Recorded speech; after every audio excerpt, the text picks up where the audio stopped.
Let's talk about the final Wednesday night weekly pay-per-view from Nashville. We're going to run through all the matches and the cards, and then we'll put a button on this week's episode. Um, Mikey Batts is going to be with Jarrell Clark, and they win a six-way X Division dominance match.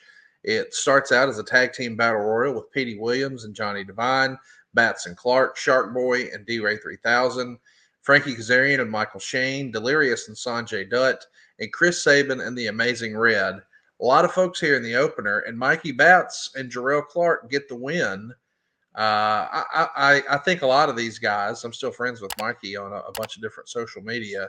He's doing well in life, but I really did think in that era, boy, Mikey Batts, Jarrell Clark, Michael Shane, these are some names that I thought, man, they're going to be big stars for TNA. They don't really have the staying power that I imagined at the time that they would.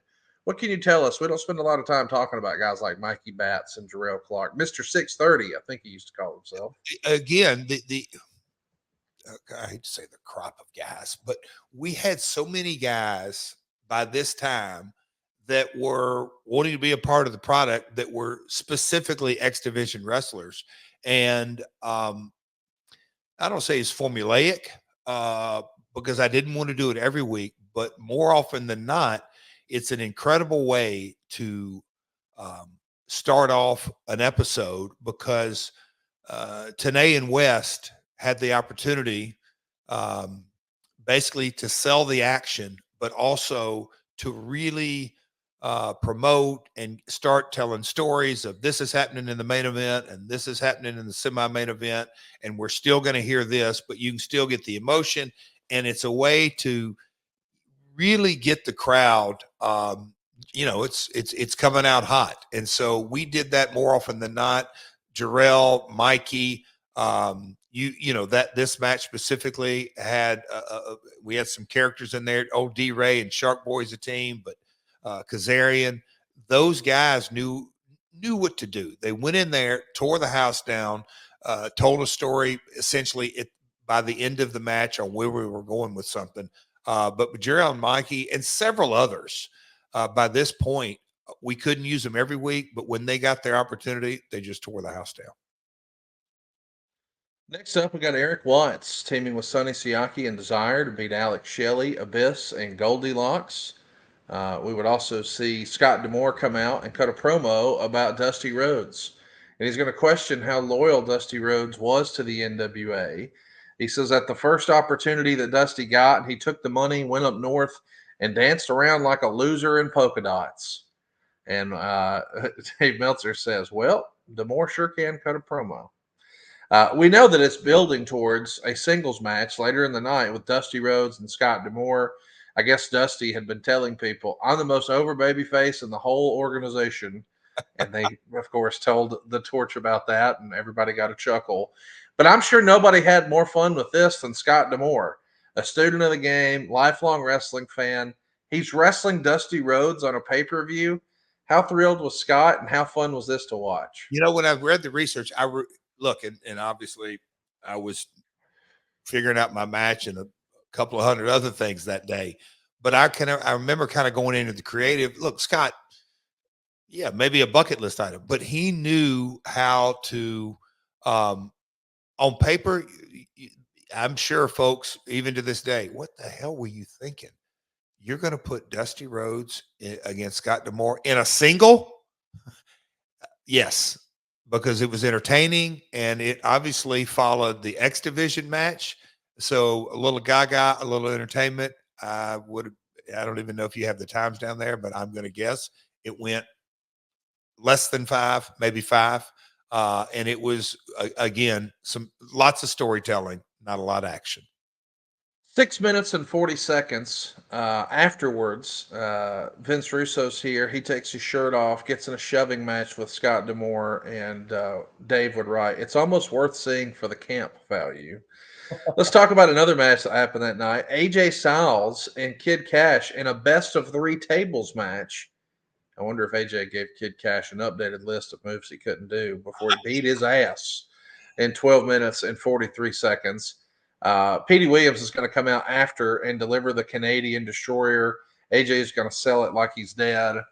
Um, it tickles me that we just saw Kid Cash talking trash about AJ Styles, and now he's got to put AJ over. But the Canadian Destroyer in '04, do you remember? I mean, now these days it's not special. I mean, you see it every time there's a wrestling ring, and everybody but Jeff Jarrett has taken it. But when you think about just the impact that move had in your lifetime, is that the hottest sort of holy shit move that you remember?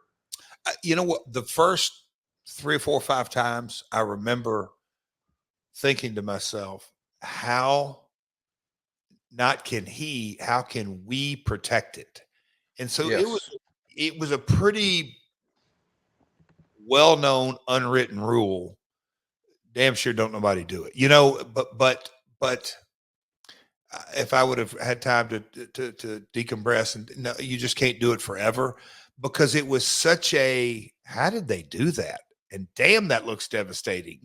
All the things that, no matter what evolution or as professional wrestling, the Tiger Mask, uh, Dynamite Kid matches, or what, you just, okay, that's cool. That's next generation stuff. But in the early days of the Canadian Destroyer, that was always my mindset. How can we as a company protect that? Because Petey has lightning in a bottle, because when he would hit it, especially, you can go back and look at some tapes. We've done that in the studio in the past, put together the packages. I mean, when Petey would hit it in those early days, the roof came unglued. It was really special. I don't know that we'll see another move like that, and I don't think Petey gets all the credit he deserves for that because, and I know people get excited about Jerry Lawler's pile driver or Jake the Snake's DDT, and I mean there's so many great moves that have credibility and blah blah blah. But as far as just a spectacle, I mean I'll never forget the first time I saw it, and Yeah. at this in this era, I was driving to Nashville to see these Wednesday pay-per-views, and it was always a thing where it's like I hope he does it today. Yeah. I know that sounds silly, but it's like it became something that I want to go to this show and I want to see Petey Williams because I want to see the Canadian Destroyer. And with 2024 ears, that sounds crazy. But the first time any of us saw it, it was like, what just happened? Yep. And can we see it again? I mean, it felt like something out of a video game. It didn't feel, it's not wrestling. That was a spectacle. Do you think that move perhaps, because I know it had to inspire a whole generation of younger wrestlers because so many do it today. But do you think Petey Williams maybe doesn't get the credit he deserves for being the tip of the spear of leading this whole new? Because there's a lot of crazy spectacles, the Spanish Fly and all these other things that we see now. But I think Petey, man, he's got to be given credit for being a real innovator for something like that. So as we're kind of sitting here talking, I remember when the stunner caught fire, if you will. Yes. Um, Obviously, it's not, you know, you don't have to be super athletic, and I know the DDT was we'll call it a generation before that. Um, that when Lawler started pulling the strap down, and I'm getting too far back, but I think it would be an interesting roundtable conversation in that I'm not, no disrespect, but Petey wasn't this main event wrestler that his character development and his promos and his catchphrases and everything that went with it. And then boom, there's his finishing movie. No, he did an athletic move as one of 8, 10 X Division guys at the time, or whatever it may be, that made him stand completely out on the athleticism of the move and the move alone. Is he the first? Look, because we've got, I mean, Steiner's, um, Jesus, I'm drawing a blank. His jump up, what's his move called? Not, I want to say Steiner recliner, but that's not it. The athletic move when Scotty would jump up, go for the leapfrog, and flip backwards. Conrad, help me out. Frankensteiner? Jesus, yeah.